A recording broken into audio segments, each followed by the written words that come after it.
Selamat pagi saudara-saudari. Kita bertemu lagi dalam melihat Mazmur 17 sebagai renungan pagi hari ini. Mari kita membacakan sama-sama doa Daud.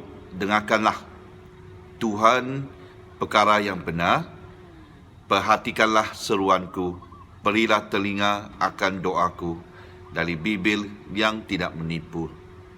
Daripadamulah kiranya datang penghakiman, matamu kiranya melihat apa yang benar. Bila engkau menguji hatiku, memeriksanya pada waktu malam dan menyelidiki aku, maka engkau tidak akan menemui sesuatu kejahatan. Mulutku tidak terlanjur tentang perbuatan manusia.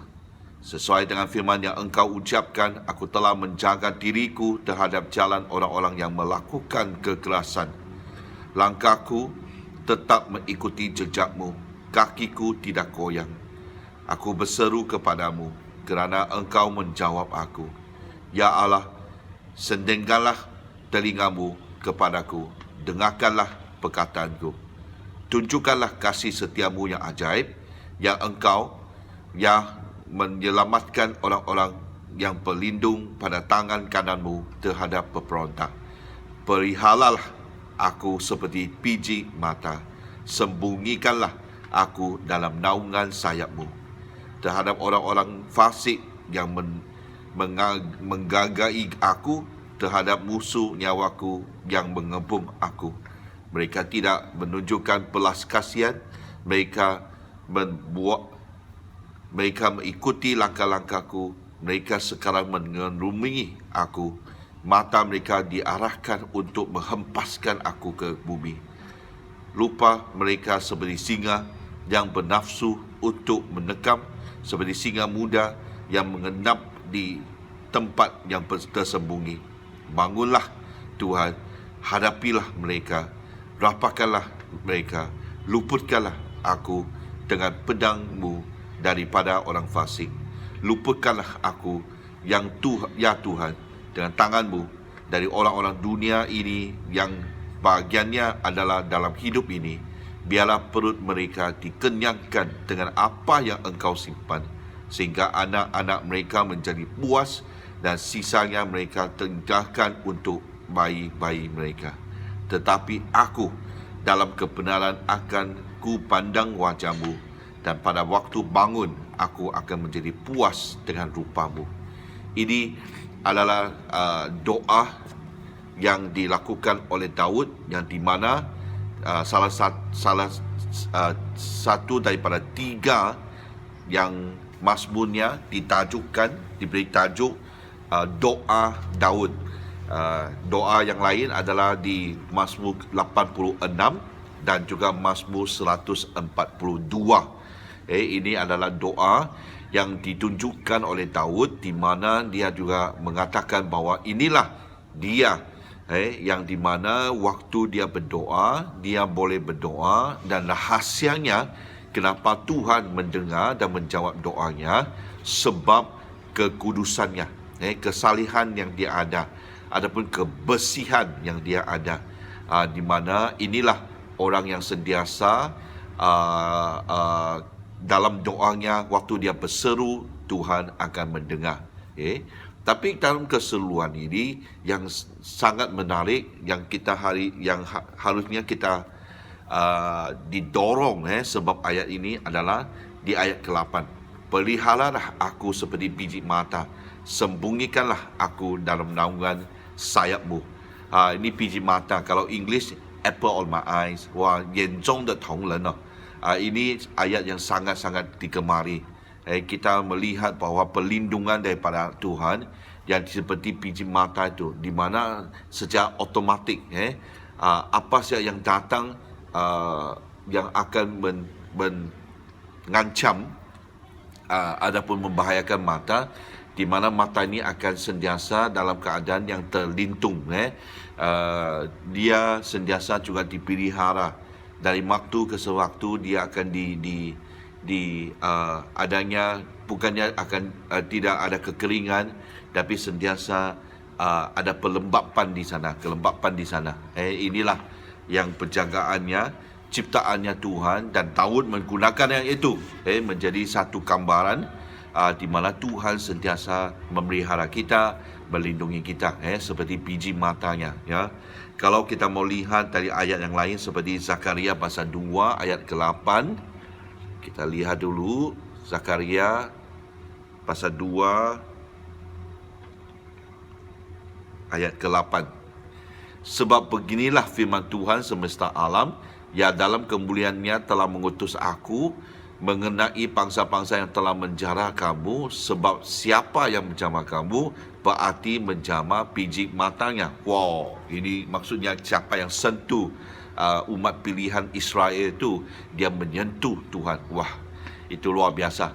Seolah-olah melihat bahawa Tuhan yang menjadi pelindungnya. Siapa sentuh menjamah umatku, saya akan kau seperti menjamah saya. Wah, itu kenyataan yang diberikan oleh Tuhan. Kita boleh rasa kita dalam perlindungannya. Ya. Dan satu lagi ayat dari Ulangan. Dari Ulangan pasal 32. Ulangan pasal 32 ayat 10.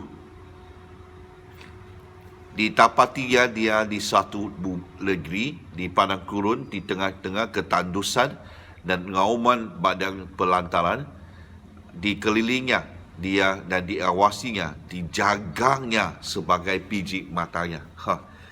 Wah, ini luar biasa. Siapa yang berada di dalam Tuhan, dia sentiasa dilindungi. Jadi hidup kita ni tidak menjadi lebih selamat daripada kita berada di dalam lindungan Tuhan.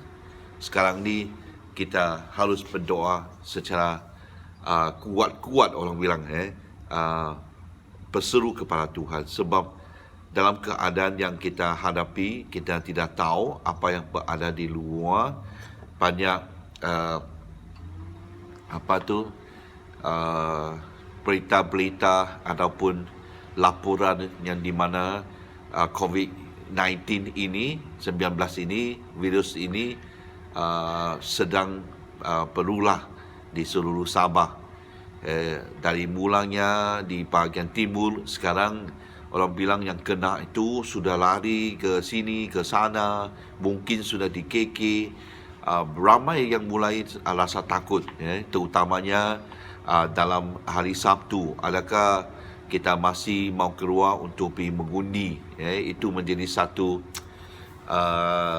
ketakutan. Kita risau, apakah kalau kita keluar mungkin terjangkit dan sebagainya. Kita harus berseru kepada Tuhan. Waktu yang sama, pada satu waktu yang sama, kita menunaikan tanggungjawab sebagai seorang warga negara untuk mengundi pemerintah ataupun mengundi kerajaan yang rakyat perlukan. Dan waktu yang sama kita harus berseru kepada Tuhan dan menjadikan ayat ini ayatnya dorongan kepada kita. Peliharalah aku seperti biji mata, sembunyikanlah aku dalam naungan sayapmu. Itu yang akan membuat kita keluar dalam keadaan yang kita tahu kita terlindung. Bukannya kita, tak apa, aku tidak takut, Tuhan melindungi aku, langsung tidak pakai mask, tidak cuci tangan dan sebagainya. Tapi sebabnya kita tahu Tuhan melindungi, apa yang kita buat itu akan menambahkan satu keyakinan, iman yang ada. Kita tahu bahawa Tuhan setali menyertai kita. Amin. Jadi saya berharap ini ayatnya menjadi dorongan kepada semua, bukan saja terhadap coronavirus, tapi memang untuk semua perkara. Biarlah ayatnya seperti terakhir itu, dalam kebenaran akan ku pandang wajahmu, dan pada waktu bangun aku akan menjadi puas dengan rupamu. Siapa yang dapat bertemu dengan Tuhan? Orang yang kudus, sebab Tuhan adalah kudus. Kalau kita menjaga kesalehan dan kekudusan itu, pastinya kita akan ada keyakinan untuk datang kepada Tuhan dalam hadiratnya, bertemu dengan Tuhan dan berseru kepada Dia. Amin. Ini rahasianya Daud, di mana dalam doanya dia tahu walaupun dia diburu dengan tak bersalah, dia diancam, dianiayai dan sebagainya, tapi dia tetap tahu dalam lindungan Tuhan dia masih berdiri teguh. Amin. Inilah doa saya dan juga tolongan saya kepada semua dan kepada saya sendiri juga. Peringatan ini, biarlah kita sentiasa memastikan diri berada di dalam Tuhan. Amin. Tuhan memberkati. Hari ini hari Khamis sudah, tak lama lagi mungkin ada yang ramai akan kembali ke kampung masing-masing untuk mengundi. Jagalah diri dengan baik-baik. Jagalah seperti apa yang kita lakukan di sini. Pelitup muka, harus memakai mask, harus menjaga perjalanan sosial. Kalau perlu, seperti saya tidak akan ke mana-mana tu. Saya sampai di Tawau, nanti saya akan tinggal di rumah. Lepas tu besok awal pagi saya akan pergi mengundi dan balik. Saya pastikan saya tidak akan melepak di mana-mana. Harusnya kita menjaga diri dan juga menjadi satu tanggungjawab untuk kita menjadi seorang yang bebas daripada penularan ini, supaya kita tidak membawa virus itu ke mana-mana. Bagi anda mungkin yang sudah ada simptom-simptom, mungkin kamu rasa terjangkit, jumpalah doktor dengan cepat-cepat. Dan waktu yang sama kita tahu kalau kawasan itu telah terjangkit, kita harus berhati-hati. Amin. Biarlah kebijaksanaan daripada Tuhan akan dicurahkan kepada anda, dan sentiasanya kita menjadi warga negara yang bertanggungjawab. Amin. Tuhan memberkati.